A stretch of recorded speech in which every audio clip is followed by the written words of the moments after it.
یہ بزرگ جو تھا یہ بنی اسرائیل کے علماء میں سے تھا اور اللہ تعالیٰ نے اسے خاص قسم کے اسم اعظم سے نواز رکھا تھا۔ اس کی وجہ سے اس کی ہر دعا قبول ہو جایا کرتی تھی۔ اسرائیلی جب بھی سختیوں کا شکار ہوتے تو اس کے پاس آتے اور اس سے دعا کرواتے تھے۔ ایک دن اس کی بیوی نے کہا کہ تم میرے لیے 3 دعاؤں میں سے کوئی ایک دعا کرو۔ تم یہ دعا کرو کہ میں اس دنیا کی سب سے حسین اور خوبصورت عورت بن جاؤں۔ چنانچہ اس نے دعا کر دی تو اس کی بیوی جو ہے وہ ایک حسین و جمیل عورت بن گئی۔ اب ہوا یہ کہ جب وہ حسین و جمیل بن گئی تو اس نے اپنے شوہر کو جو ہے وہ اگنور کرنا شروع کر دیا اور ایک بے حقیقت شاید سمجھنا شروع کر دیا، اور دوسرے لوگ جو تھے وہ اس کی طرف جھکنا شروع ہو گئے، یہ بھی جو ہے ان کی طرف مائل ہونا شروع ہو گئی۔ تو اس پر جو اس کا شوہر ہے وہ کوڑنے لگا، تو اس نے پھر سے بددعا کی کہ اس کو اللہ تعالیٰ کتیا بنا دے۔ شیطان کو ڈائریکٹ انسان کے اوپر کوئی اختیار حاصل نہیں ہے، لیکن جب بندہ اللہ کی نافرمانی کرتا ہے اور اللہ سے دور ہو جاتا ہے تو وہ شیطان کا آسان شکار بن جاتا ہے، اور پھر اگر وہ توبہ نہ کرے اور اللہ کی طرف رجوع نہ لائے تو شیطان اسے تباہی کی طرف لے جاتا ہے اور پھر برائی کی آخری منزل تک پہنچا کر دم لیتا ہے۔ کچھ ایسا ہی ہوا ایک بزرگ کے ساتھ۔ سورہ الاعراف کی آیت نمبر 175 کے اندر اس کا ذکر آتا ہے۔ اللہ تعالیٰ فرماتا ہے کہ اس شخص کا ذکر کر دیجئے جس کو ہم نے اپنی آیات سے نوازا تھا لیکن وہ ان سے نکل گیا اور شیطان اس کے درپے ہو گیا، اور پھر شیطان نے اسے گمراہ کر دیا۔ اب یہ شخص کون تھا؟ ایک ہی حدیث ہمیں ملتی ہے، المستدرک علی الحاکم کے اندر موجود ہے۔ حدیث میں آتا ہے کہ حضرت عبداللہ بن مسعود رضی اللہ تعالیٰ عنہ فرماتے ہیں کہ یہ جو آیت نازل ہوئی ہے سورہ الاعراف کی 175 نمبر آیت، یہ بلعام بن بعورہ کے بارے میں ہے۔ یہ جو شخص تھا یہ بنی اسرائیل کے علماء میں سے تھا اور اللہ تعالیٰ نے اسے خاص قسم کے اسم اعظم سے نوازا تھا۔ اس کی ساری دعائیں جو ہیں وہ قبول ہو جایا کرتی تھی۔ اب اسرائیلی جو تھے وہ جب بھی ان کے اوپر کوئی پریشانی آتی تھی، سختی آتی تھی، تو وہ اس سے دعا کروا لیا کرتے تھے۔ اس کے بارے میں تفسیر میں واقعہ بھی آتا ہے کہ اس نے ایک دفعہ اپنی بیوی کے لیے دعا کی تھی۔ اس کی بیوی نے مطالبہ کیا کہ تم یہ دعا کرو میرے لیے کہ میں ایک بہت ہی حسین و جمیل اور خوبصورت عورت بن جاؤں۔ تو اس نے دعا کی تو وہ ایک دنیا کی حسین و جمیل اور خوبصورت عورت بن گئی۔ تو جب وہ خوبصورت ہو گئی تو اس نے اپنے شوہر کو اگنور کرنا شروع کر دیا اور ایک بے حقیقت انسان سمجھنا شروع کر دیا، اور دوسرے لوگوں کی طرف مائل ہونا شروع ہو گئی، دوسرے لوگ بھی اس کی طرف مائل ہونا شروع ہو گئے۔ اس کے اوپر وہ کوڑنے لگا اور اس نے پھر اس کے خلاف بددعا کی کہ اللہ تعالیٰ اسے کتیا بنا دے۔ اللہ نے اسے پھر ایک کتیا بنا دیا۔ پھر اس کے بچوں نے جو ہے وہ وویلا کرنا شروع کر دیا کہ ہمیں تو لوگ کتیا کا بچہ کہنے لگ گئے ہیں، آپ پھر سے اللہ سے دعا کریں کہ اللہ تعالیٰ جو ہے انہیں دوبارہ سے اپنی اصلی حالت میں لے آئے۔ تو اس نے دعا کی تو اس کی بیوی دوبارہ سے اصلی حالت میں آ گئی۔ اس طرح سے اس کی تینوں جو دعائیں ہیں وہ ضائع ہو گئیں۔ اب جو حضرت موسیٰ علیہ السلام کے ساتھ اس کا واقعہ ہوا وہ یہ ہوا کہ حضرت موسیٰ علیہ السلام ایک قوم تھی، قوم جبارین، اس کے خلاف لڑائی کرنے کے لیے اپنے جو لشکر تھا بنی اسرائیل کا اس کے ہمراہ نکلے۔ تو قوم جبارین کے جو لوگ تھے انہوں نے بلعام بن بعورہ سے کہا کہ حضرت موسیٰ علیہ السلام اپنے لشکر کے ساتھ ہمارے ساتھ لڑائی کرنے کے لیے آ رہے ہیں، وہ ہمیں یہاں سے نکال کر اسرائیلیوں کو یہاں پر آباد کرنا چاہتے ہیں، تو آپ ان کے خلاف بددعا کیجئے۔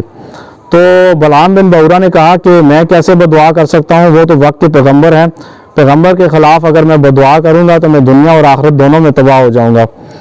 لیکن قوم کے لوگوں نے اس کے سر ہو گئے اور اس کو کچھ تحفے طائف کی بھی لالچ دی۔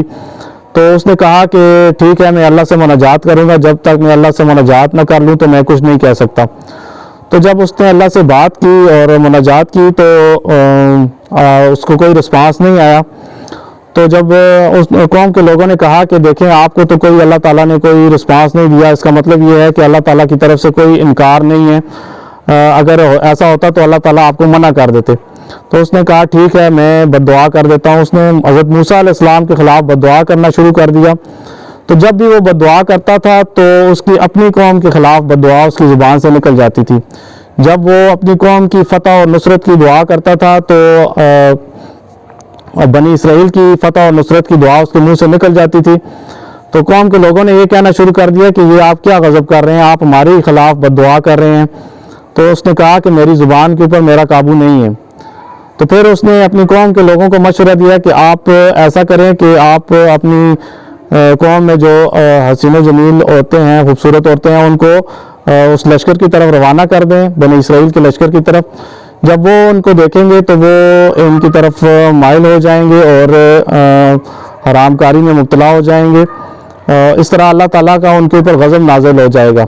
تو انہوں نے ایسا ہی کیا، انہوں نے اپنی قوم کی کچھ خوبصورت عورتوں کو اس لشکر میں روانہ کر دیا۔ تو بنی اسرائیل کے جو عام لوگ تھے وہ بے قابو ہو گئے اور اس حرام کاری سے بچ نہ سکے۔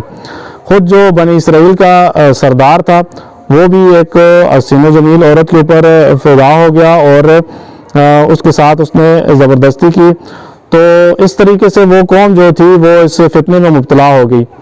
پھر کہا جاتا ہے کہ اس قوم کے اندر جو ہے اسی طرح سے طاعون کا مرض بھی پھیل گیا تھا اور 70,000 لوگ اسی طریقے سے اس بیماری سے مر گئے تھے۔ اب جو بلعام بن بعورہ تھا وہ اپنی گدی پہ سوار ہو کر وہاں سے نکل پڑا۔ وہ گدی کے اوپر جب جا رہا تھا تو گدی چلتی نہیں تھی، اس نے گدی کو جو ہے زور زور سے مارنا شروع کر دیا، وہ گدی پھر رک جاتی تھی۔ آخرکار اس گدی نے کہا تم مجھے کیوں مار رہے ہو، سامنے دیکھو کون ہے۔ تو اس نے جب سامنے دیکھا تو شیطان کھڑا تھا۔ تو شیطان کو دیکھ کر بلعام بن بعورہ سجدہ میں گر گیا۔ اس طرح اس نے اپنا ایمان گنوا دیا۔ تو اس طریقے سے جو ہے بلعام بن بعورہ جو ہے وہ گناہ کا مرتکب ہوا، دنیاوی لالچ میں آ گیا۔ حالانکہ اللہ تعالیٰ نے اسے جو ہے وہ اپنی آیات سے نوازا تھا۔ اللہ تعالیٰ آگے فرماتا ہے کہ اگر ہم چاہتے تو اس کو اپنی آیات کے ذریعے بلند مرتبہ عطا کرتے، لیکن وہ زمین میں ہی دھستا گیا، یعنی وہ زمینی خواہشات میں ہی دھستا چلا گیا اور آخرکار جو ہے وہ اپنا ایمان گنوا بیٹھا۔ پھر اللہ تعالیٰ نے اسے جو ہے نا ایک کتے کی مشابہت دی ہے کہ وہ ایک کتے کی طرح ہے، جس نے اپنے آپ کو ایک کتے سے مشابہ کر لیا ہے، حالانکہ اللہ تعالیٰ نے اسے ایک بلند مرتبہ عطا کرنا تھا۔ تو اس واقعے سے ہمیں یہ پتہ چلتا ہے کہ اللہ تعالیٰ کی نافرمانی جو ہے وہ کتنا بڑا ہمارے اوپر عذاب لا سکتی ہے۔ نیک اعمال کرتے ہوئے ہمیشہ اللہ تعالیٰ سے جو ہے نا ایک دعا کرنی چاہیے کہ ہمیں اسی کے اوپر قائم رکھے، اور گناہ کا جب بھی انسان ارتکاب کرے تو اللہ تعالیٰ کی طرف توبہ کرے اور اللہ کی طرف رجوع لائے، تاکہ انسان جو ہے وہ اس شیطان سے محفوظ رہ سکے۔